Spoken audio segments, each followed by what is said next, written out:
Welcome to the Buffs show. Today we're going to talk about new builds and what that kind of looks like from a bird's eye view. Yeah, So, this will be exciting because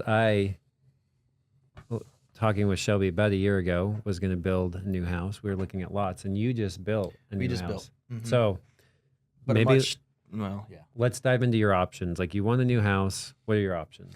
So you have, I would say, 3 different types of options. You can basically buy a new build home that's already built. It's a spec house, or you can go with a big builder who owns a piece of land and they have X amount of different floor plan options that you can choose from, and then that one would be more of like a price plus cost, and that's kind of the route we did. And then you have the third option, which is like a true custom type home from ground up, and depending on what it is you're looking for and what your budget is going to make a big difference as to what it is, which route you go. So Shelby, she's here with First Community Bank, and she's amazing.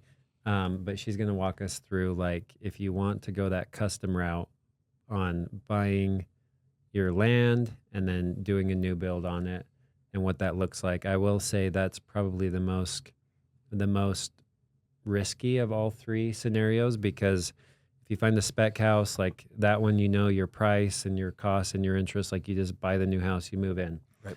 If you find a lot with a builder, most of them will carry the construction loan. Yep. And really the only question is like kind of mostly your interest rate, sometimes a little bit of price depending on materials and when you get into the contract, but most of the builders don't push a whole lot of that onto the client. And then there's like, hey, we're just going to buy the land, figure out the utilities, and build the house, which I've looked into it. It was fairly intimidating for me. I've seen my parents, they did 2 custom houses. They're doing their 3rd one now. Awesome. And I've never met somebody, and I tell this to people building all the time.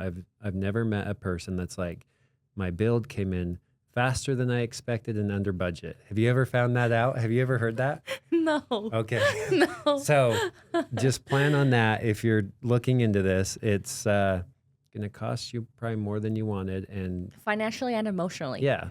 So I always tell people when couples come and talk to me, I'm like, you might need a marriage counselor in this process as well. Because teasing. No, but it is a lot. But that's why it's important to make sure that you are prepared and you get all the information that you need, so you know what you're getting into. Right. So a lot of people don't do that research, unfortunately. So Cade, the new house that you just bought, it was with a builder. Correct.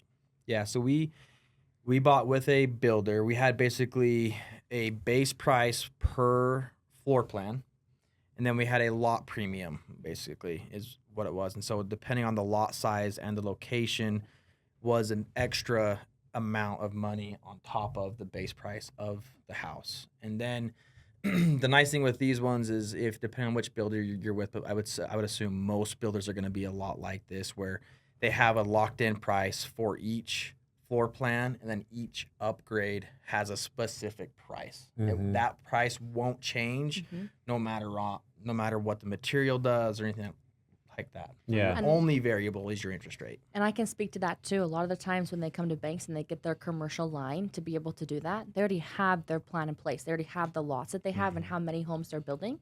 So usually with their suppliers, they'll say, I know I'm going to need X amount of wood for framing or X amount of cabinets, and they'll start already ordering that. So they kind of know what that cost is, which is why it can stay that route. You know what I mean? How they already know, so they can base price off things. But I'm sure they also have their inflated amount as well, just in case if that price varies. For sure. So, and then my scenario, we were looking at lots. It was like spring of last year, and I called Shelby, and I'm like, hey, there's a 2-acre lot in Eden. We love it.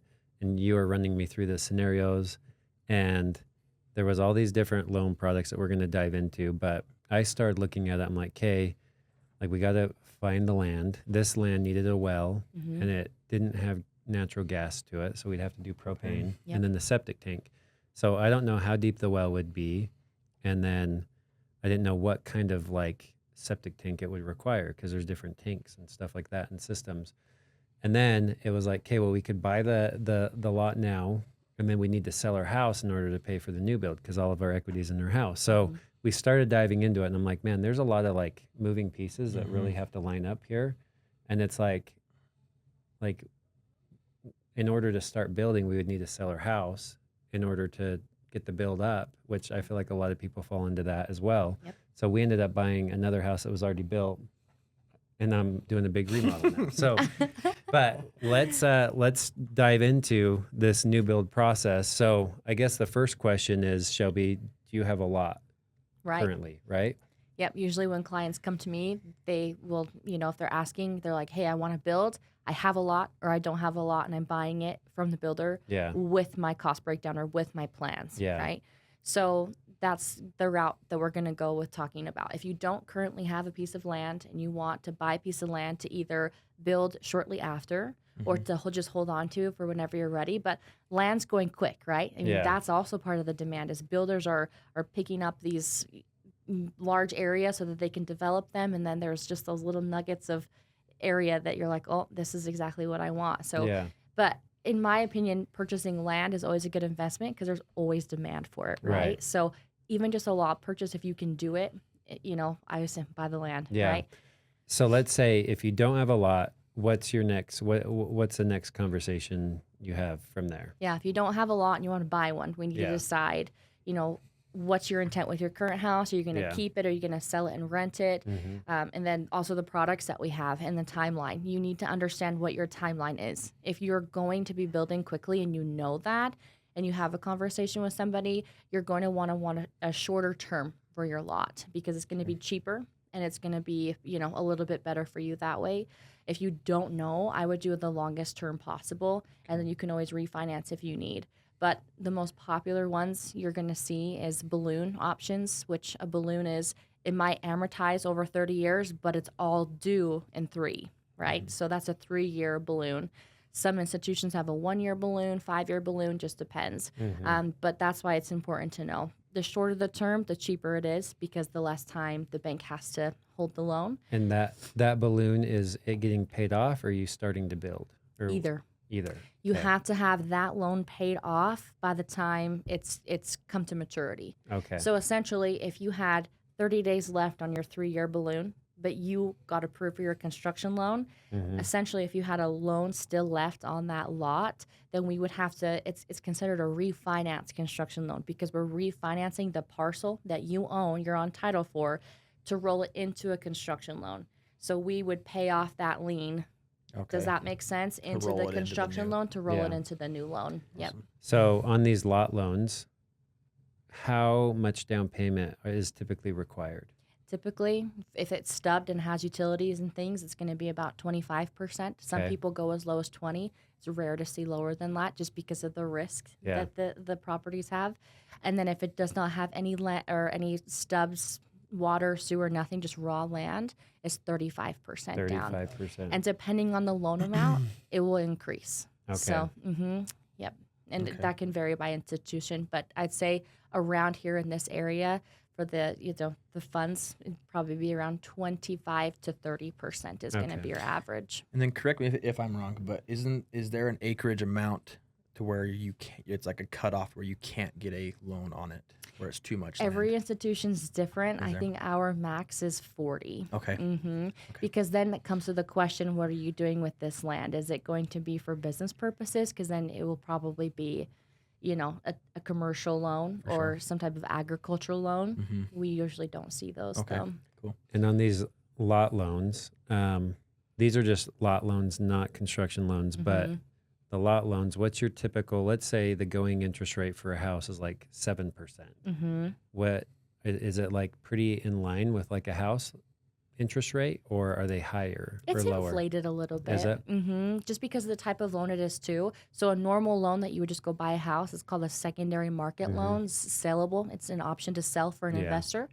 Usually lot loans are portfolio loans, so they're the bank's money. So because of the inflated risk of us holding that loan, and then also the type of raw land property that it is, the rates are inflated a little. So say if you went to go purchase something, a 6.5% rate, I'd say our lot loans will probably be 0.75 of a point higher. So probably about 7.25 you'd see. No, that's super helpful. Yeah. Cool. So then we can hop into, so that's if you don't have a lot. Now we can jump into if you do have a lot and you're looking to build, then this would be like a construction loan. Or if you are buying a lot and rolling it into a construction loan, these are kind of your options, right? Right. So yeah, let's dive into that. Awesome. Yeah, it really determines, it depends on how long you've owned the piece of property for. So if you just barely purchased it and you've had it for 6 months and then you're ready to build, which sometimes happens because builders take a while depending on architects and plans and cost breakdown things. But if you've owned it for less than a year, when you go to get the construction loan, we still have to do an appraisal. So we give the appraiser the cost breakdown, the plans, everything, and your land will be appraised as well. So if you purchase it and the appraisal comes above what you purchased it for, that's awesome for you. But if it's less than a year that you purchased, we go off of the purchase price, not the appraised value. Okay. So your position with that is you wouldn't be able to use any of that equity in that appraisal from your purchase to then towards your down payment. On the opposite effect, if you've owned it for over a year and the appraisal comes in higher than what you purchased it at, we can then use the equity difference between your loan, or if you don't have a loan on it, you purchased it with cash, the appraised value, we can use that towards the down payment of your construction loan. Okay, cool. That's super helpful. So what are the kind of products that you have for a new construction build? Yeah, If you have a lot. for sure. So we have our all-in-one products is what they're called, and then we have our two-time close. So the all-in-one will determine your loan amount will determine what product. If it's over conforming loan amount, we'll have to do a 7-1 or a 10-1 arm. And then if you have below conforming loan amount, then you could do the 30-year fixed rate all-in-one, which is really appetizing to a lot of people right now. They see that and they're like, I know what my rate worst case is for 30 years. And it's one-time qualifying, one-time close. So you get the construction loan, you're done. What's that conforming loan amount typically in like Weber, Davis County? 806,500 for this year. Yeah, this year, 2025. Do you see very many people able to stay under that? I do. Really? Yeah. That's awesome. Yeah, but usually they've owned the lot for a while. They've owned the lot for a minute, and then they go find a builder, and they just want, nothing super crazy, not super luxury, just a home, just a regular under 5,000 square feet home. My experiences with cheapest, I've looked into building a little bit too, not a ton, but cheapest I can find to build is like your $220 to $250 a square foot. Yeah. Yep. Yeah. But even if your cost to build was $1 million and you put $200,000 down, I mean, you're still below conforming loan amount, right? So if you think $1 million house to build, just the cost, not even the land, that's still a pretty big house. Yeah. For sure. Yeah. But that's wrapping in the land and everything like that. So you'll just want to keep that in mind. Exactly. So those products are great. The benefit is there's one-time qualifying, one-time fee. Yeah. But I always educate my clients on, like, let's look at where rates are right now and the potential that they're going to go down. Yeah. So you're going to have to pay another set of refinancing fees, right? If you choose to refinance. But the nice thing is, your worst case scenario. Right. So then you're kind of locked in at that point, right? Definitely takes a little bit of risk out, I guess. For sure. And then there's job changes or anything else that could happen because migrating over to the two-step, it's basically a line of credit, right? Or a credit card, you can say, to go build your house. But that's got to be paid off, right? So let me ask you this. So how does that work if somebody has the 5-5 arm and let's say they have a job change in the middle of it? What does that look like? For the construction loan? So if they have a job change in the middle of it for a one-time close, it doesn't matter. Okay. Because it's one-time close. Right. Yep. So when they're done with the construction term, usually it's a 12-month build, depending on the house, could be more. And we do offer extensions. People are like, I only have 12 months. What happens? We just extend it. We legally can't roll over a loan in a house that's not done. Right. So don't freak out. Does that cost you more to extend though? No, not for us. Really? We don't charge. But there's probably a timeline. Like you can't extend indefinitely, right? Not indefinitely, no. But we usually just take the timeline of what's left and then we'll inflate it by a couple months just so we don't have to do the process over again. Gotcha. But extending it's very simple. We just have to have them sign a document. Because essentially, if you think about it, it's a 12-month construction period, but it's a 30-year loan. So technically, your amortization on your takeout or your rollover loan is 29 years instead of 30. Yeah. So the shorter the amortization period gets, then the more expensive. So we just have to make sure your debt to income ratio is okay. Which, in my experience, it just inflates it just a little bit. Nothing crazy. if you had to give, this is maybe putting you on the spot, but if you had to give a rough number for somebody who's looking to do a custom build, and with all the different variables that come along with that purchase price of the house, material costs, interest rates, all that type of stuff, and if you could maybe give them a percentage of cushion that you maybe would advise them to have before moving forward and feeling confident, what maybe would that cushion be? We actually require 6 months of reserves to be able to do the loan. So it's 6 months of reserves of all your current payments that you have. So whatever credit card, car loans, current house payment, we need that. It doesn't have to be liquid. So it could be in stocks, it could be retirement, something like that. But we need to know that you're going to be Something okay. happens, you can. Yep. And even if some people take out a HELOC and they just don't draw anything on it, so that we don't have to count it towards the debt to income ratio, but then at least we know that they have something. But that's what I would advise, is just make sure you have at least 6 months. And in the construction, the cost breakdown, the requirement's only 5% contingency, but a lot of builders, especially now, are doing 10%. Are they? And that's of your total cost to build. So $1 million cost to build, you're going to want $100,000 worth of a contingency. Cool. And then you're wrapping in there the 6 months of reserves as well. So there's a few cushions. Yeah, there's a few things we do to try to keep you safe. Yeah. And a lot of the times with the contingency, a lot of the builders we work with, at least, which, you're going to need to shop around, and I would call for references. Like you need to interview the builder as if you're hiring them for a job. Literally, quite literally, you're hiring them to build your house. So I would call around, see how they're doing, see what they're doing. And, but yeah, just that certainty that that what they say they're going to do is going to get done, and the cost is going to be, pretty upfront. But a lot of the time with the contingency, we see people not running into it because of emergencies, but because they've gotten to a certain point and their line items haven't come above budget, so they haven't needed to pull from it. So they'll actually use it for upgrades or things that are fun. They're like, I actually have some funds left. So I want to go and get this $50,000 chandelier that, I mean? Like, people get crazy, but that's kind of what it's there for too, is just let's stick to these line items. And if we don't go over and have to pull from it, then that can be your game plan at the end, but you get closer to your finishes, right, that you want to add. Awesome. So on when it comes to doing a new construction loan, can you do a self-build? You can do a self-build. For us, we don't love those particularly because of the risk and also the timeline, because it does take oftentimes longer than 12 months to get that home done. Yeah. There are institutions that do self-build. So if you are ever curious or have questions, I have some recommendations for those. Okay. But also just educate yourself on what it takes, right? Yeah. When we work with a new client and a new builder, we actually have to have the builder send us, it's called a contractor resume. So they send us their information, 3 references, and then their GC license. And we actually call those references and make sure that they are a good builder, have good communication, and we get them cleared. So we vet the builder, essentially. Good. So we do that on our side for the client too, because there has been instances way back when where we didn't, and the builder wasn't good, and the client's like, well, why didn't you check into this? So we try to make you safe on that end as well. But So it's interesting because I used to frame houses, and like when we were framing like the production builders' houses, like we could whip those up super fast, right? And so our cost was very dialed in, like we knew how to bid those and everything like that. And then we'd frame these big like monster houses that are very custom, like amazing views and just unique designs and features. And those took like 2 or 3 times as long, like sports courts and all this stuff. And you probably Same know thing. that, like same in electrical. yeah. Like, so the cost to build, like the pros to doing a custom home is you get exactly what you want, but it costs you.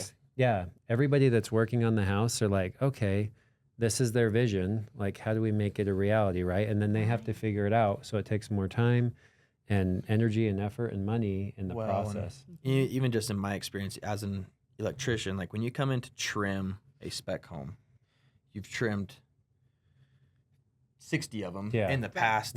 Same development. It's the same lights or it's similar lights. It's the same type of fixtures and outlets and switches and stuff like that. But when you get into these big custom homes, like we've done those too, and it's under cab lighting and toe kick and all these fancy things. And so you turn a page of okay, I need to be fast but good, but I need to be very, very particular and specific about what I'm doing and make it look as good as possible. Yeah. So the speed of everything goes out the window, and it's more about the quality of the work that you're doing. Not that you're trying to do not quality work on a spec home either, but the attention to detail just doesn't need to be there. The craftsmanship is definitely different, Right. and there are specific trades that specialize in the specifics. You know, So all of that will cost you more money. Well, and it makes sense why you guys want to work with builders, because they're able to help keep the project in line, like keep it realistic. Yep. Like I feel like with self-builds, you probably have quite a few clients that would be like, oh, I could probably build this for $500,000 when it really is like $750,000 or whatever. right? You know? And oftentimes, if someone's doing a self-build, they're like, "Well, I want to build this myself, but I know this person that's a builder." Be like, "Great, guess what? If you sign a contract with them that's saying, you know, we're going to build this together, and I can put their name on the project, and they sign the cost breakdown, you can do as much of the work as you want, and we can accept those smaller line items with the understanding that you're going to be doing the work, but I need a builder on the project. So whether or not you guys pay him or not, the borrower or whoever the client is, they can do draws as well. Yeah. So if they want to do that, that's fine, but they also need that extra support, you know? Yeah. So technically you can still classify that as a self-build, but we just need to know that someone who knows what they're doing has their eyes Is on the involved. project. Yeah. Makes sense. So can you walk through the difference between like a one-time close and like the two-time close, For sure. and So like explain those a little bit more in depth? yeah, definitely. So one-time close, one-time set of qualifying. So you come, financials are provided. You give us all your stuff just like you would for a normal purchase. And we have to get your plans, your specs, cost breakdown, get the builder cleared, everything like that. Your construction line is done, but it also is approved for the rollover or the permanent financing aspect, right? So we actually have to approve you based off of your payment with your escrow account, with everything, and the max that you get approved for. So if your line is for 1.3 million, then we need to approve you for that 1.3 million if all of it was drawn out, right? So When do you start making payments on those? you start making payments. It's interest-only payments for what is drawn. So if Okay. you bring cash to the deal for closing, we use the cash first. Gotcha. And then when we start going into your line, it's interest-only payments for what's drawn. Okay. Okay. Yep, so we don't just draw the whole 1.3 and you're paying on that the whole time. You know, it goes in increments. And then to that point, too, if you only use $1 million of that 1.3, it's not like You're we not roll paying. over the Yeah. full 1.3. Cool. And what does the communication look like with you? Like, are you talking with the general the most? Like, they're like, hey, this is what we worked on this week or this month, and they submit receipts or invoices and stuff like that? Good and then you question. check it off? Or how does that process look? Yeah, we actually have a whole construction team. They're Yeah. just right in our Layton Hills branch. Okay. And they have a whole team that they do all of that. They do Wow. the invoices, the draws, the communication with the builder. So me as the loan officer, I help coordinate the whole project, all the communication with the builder, the borrower, getting them approved, loan done. Then after that, I'm like, I'll see you when it's getting close to rolling over. I always communicate though too, like how's the home going, how's everything going. But yeah, our draw team, our construction team, they take care of all that. And it's actually a system that's built out that the borrower and the builder have access to that shows the draws that are made, the receipts, the invoices, and we send an inspector out 1 to 2 times a month to take pictures of the project as Oh, well. wow. Cool. So we need to do that to make sure the project is moving, because if it's not, we need to get on people, you know, what's happening, what, Yeah. you know, and we do that to keep you safe too, because if the builder's doing these draws and no progress has work's been being made, what's happening? Where'd Yeah. that money go, right? And that's in addition to like the city inspections and stuff like that for the Exactly, code all the enforcement. codes, yeah. Wow. Mm-hmm. So we do a lot to keep you safe. So where Yeah. we're talking, there's a lot of risk, there's a lot of this. We do everything we can to make sure that we're keeping you protected. And that's where, you know, when people complain about the documentation, the process, or the needs that we need, we're doing it for you. And we're Right. doing it for the builder too. Because if a sub comes back and says, hey, I'm not going to release this lien unless I'm paid, and the builder said, well, I thought I paid you, and they come to us, so that's why we like to pay the subs. We like to send those invoices and get everything cleared so we can help keep the project organized Yeah. and clean. So, Okay. but the one-time close, you know, like we were getting back to, if you close, then you're done, essentially. And when the project's done, then we just term out your loan, and it's done. So you don't really have to requalify or pay more fees. If the rates do go down, unfortunately on those at this time, we don't have float down options, But on the 30-year one-time close, we do. So it just depends on what product. If you're doing a 7 or 10-1 ARM or the 30-year, just depends. The 2-step, it's like the, credit card or line of credit. You have to pay it off. So we actually do 2 loans at once, your construction loan and your refinance loan. And depending on where you do that refinance loan will determine the cost. If you do that refinance loan with us, we actually give you a huge discount on it, which is great. But we actually approve that loan a rate a whole percent higher than your construction loan, just in case rates were to go up. So we do look at that. What's nice with that one is we actually just qualify you based off of principal and interest, and then we have to do the other one based off of your full escrow account, full payment, everything. Debt to income ratio on these, and I don't think we talked about it, but usually they're lower than normal conventional loans. So our max debt to income ratio is 43%, as opposed to a normal loan, it's 50. So we try to keep you safe financially there too. Do you have, maybe this is a dumb question, but do you have a lot of builders or clients who are wanting to build and they're doing a custom build, but do you have a lot of builders who will actually carry that loan for the time and then basically sell the home at that once it's done? That's a pre-sold. 100% we do that. So they're actually in contract with the buyer the entire time, but the builder goes and gets the loan, and then it's essentially a purchase. Cool. Right? So we just have a purchase contract. They buy it from the builder.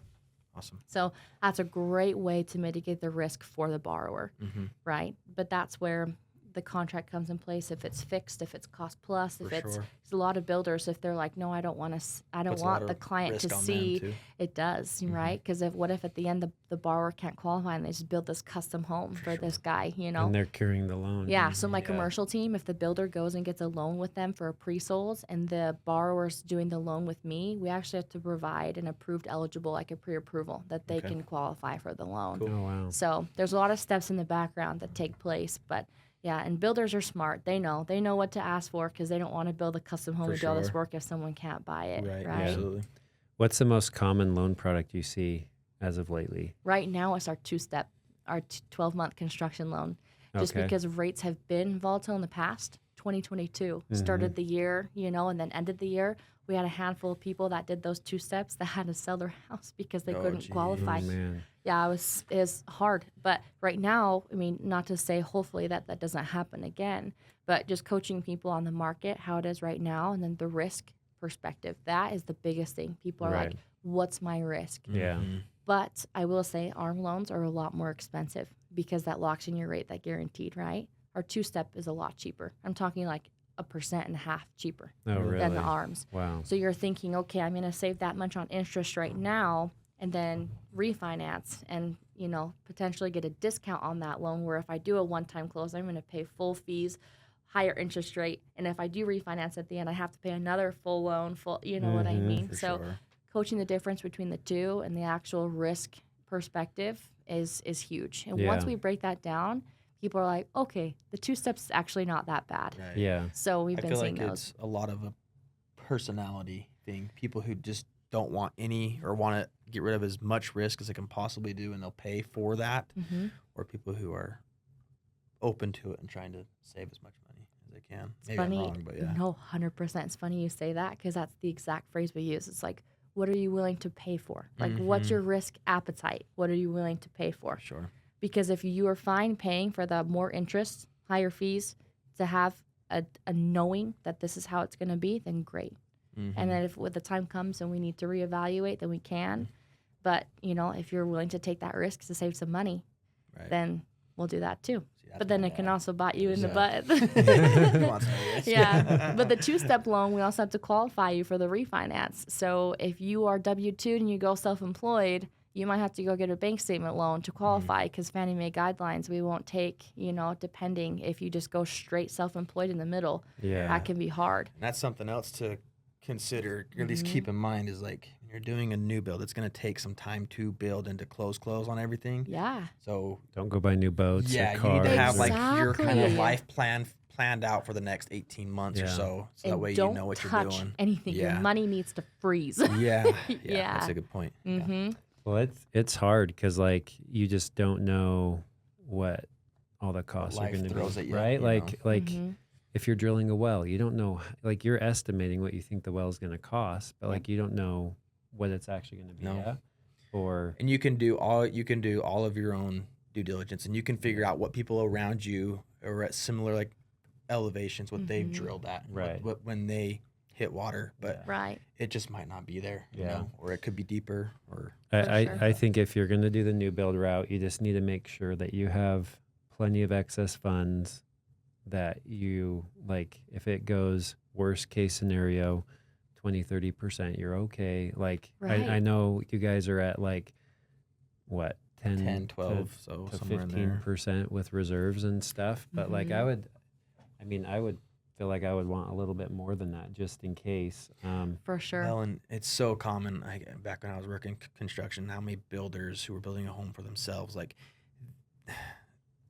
it just creeps on you, right? Yeah. Like you start doing something and you want to add this and you want to change this and you want to do this differently, and it just costs more money. But it's such a small amount right then and there. It's like it's not a big deal. Yeah. Let's just do it. But all those small things add up. And tens of thousands of dollars. Exactly. Real fast. Just eat you up. Well, and I think that it's like, well, this is our dream home. Like sure. we should this just do is it now it. while we're here. Yeah. And then, Yeah. What's interesting too is a lot of people, if they have the cash, they'll still get a loan. If they have because they don't know if something's going to go over or something's going to happen, and they need the cash for something else, and then they'll have the loan.